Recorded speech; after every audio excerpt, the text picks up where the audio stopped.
War. War never changes. What are you? An idiot sandwich.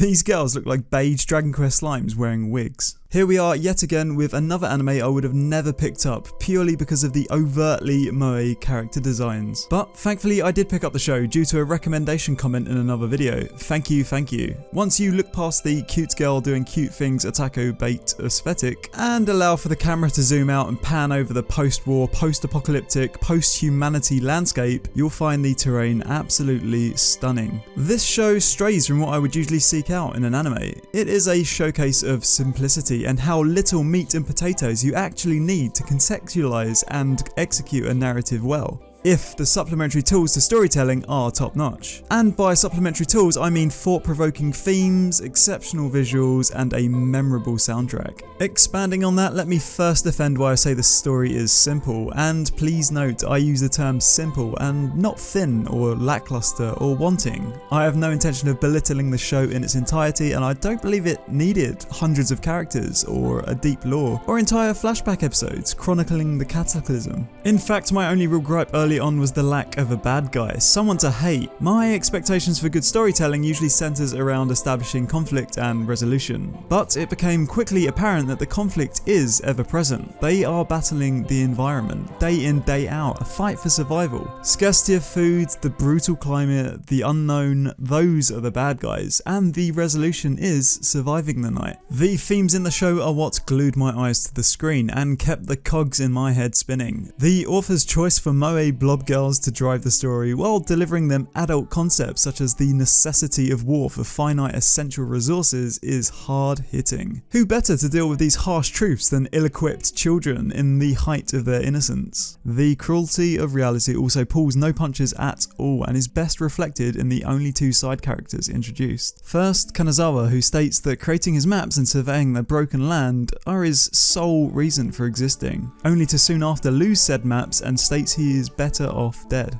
Ishii is introduced next as humanity's last pilot, and after building that plane I really did think it was going to make the journey, until it didn't.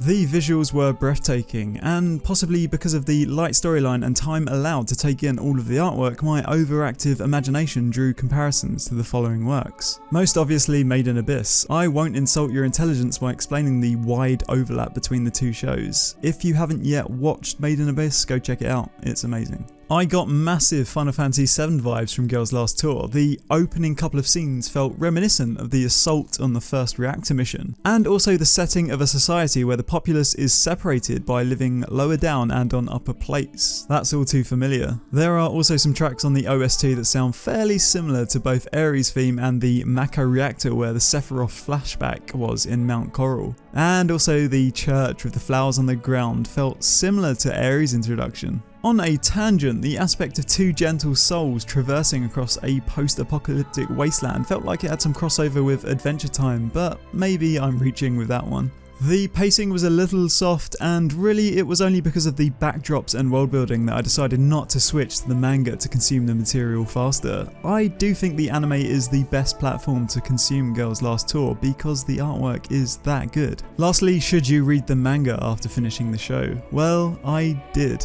And let me tell you, it's sad, real sad, and now I'm a real sad boy, so read it at your own peril, if you want to be sad, that is. And that's it, this was Anime Fried Chicken, thanks for watching. If you like this kind of video, please subscribe and you'll be telling me, hey, you should make more videos just like this. I have a ton of anime discussion videos, so go check them out. Thanks for watching, I'll catch you guys next time. Cheers.